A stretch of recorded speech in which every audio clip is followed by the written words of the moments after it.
So as I was still going to high school, I remember the days of me coming back home and the days being repetitive as fuck. Like, literally, quite the same. Me doing the same habits. I mean, the good habits, right? I was on self-improvement, me working out and stuff. But there was this something that I just wouldn't confront.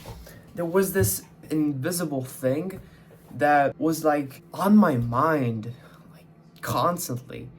And it was basically the fears, the life that I wasn't living, right?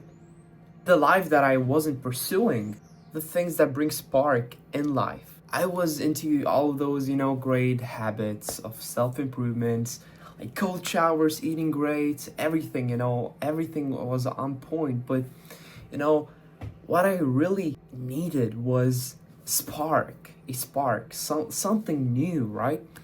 And I noticed that whenever I felt the most fulfilled, whenever I felt like the best, not necessarily the happiest or anything, but like alive, whenever I felt like the time I was spending wasn't dead time and it was alive time, as Robert Greene says, whenever I felt that the most was when I challenged myself, was whenever I pushed beyond the edge of discomfort. So whether it would be like talking to like completely random people, like striking up a conversation and then getting to know those people, you having a really nice conversation.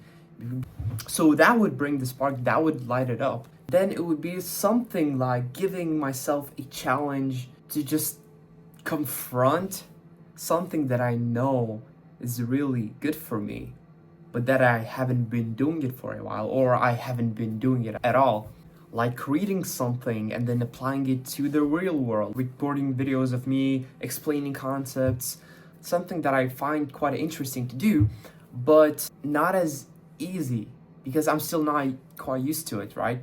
So these are the things that would give me the spark, whether it would be a meetup, whether it would be an experience with someone else together. And while routine is great, especially if you're doing the right things, like doing the right work and stuff, those things that just remove this feeling like you're in this filler episode, not the main episode, not the episode that leads the story somewhere, but those kinds of filler episodes, whether it would be in a TV show or anime or something, like the episodes that wouldn't lead the story anywhere, just going after activities that make you kind of fearful, that make you uncomfortable, that make you go beyond your edge of discomfort. Those are the things that I believe really transform the filler episodes of your life into like the main episodes, the non-filler episodes, right? The episodes that actually lead your story somewhere and that can butterfly your life into a whole different direction,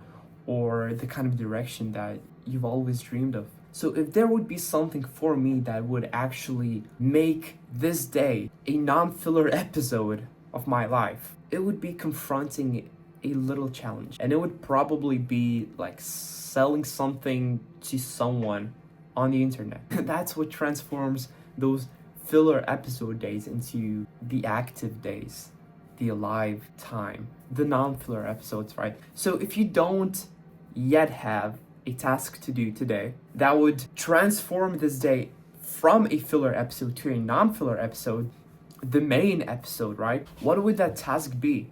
What would that little challenge be that you could set for yourself right now that could literally just compound over time and that would just bring you outsized returns in the future? And you probably already know what you want to do, what you should do in order to achieve the kind of life that you want. You just haven't been confronting it, and the sooner you do it, the longer you can enjoy the rewards. If you're going to do it eventually, you might as well do it right now. Because as Alex Hormozy said once, people wait for perfect conditions to start, but don't realize that starting is the perfect condition. So yeah, pick a little challenge for yourself today and succeed or die trying.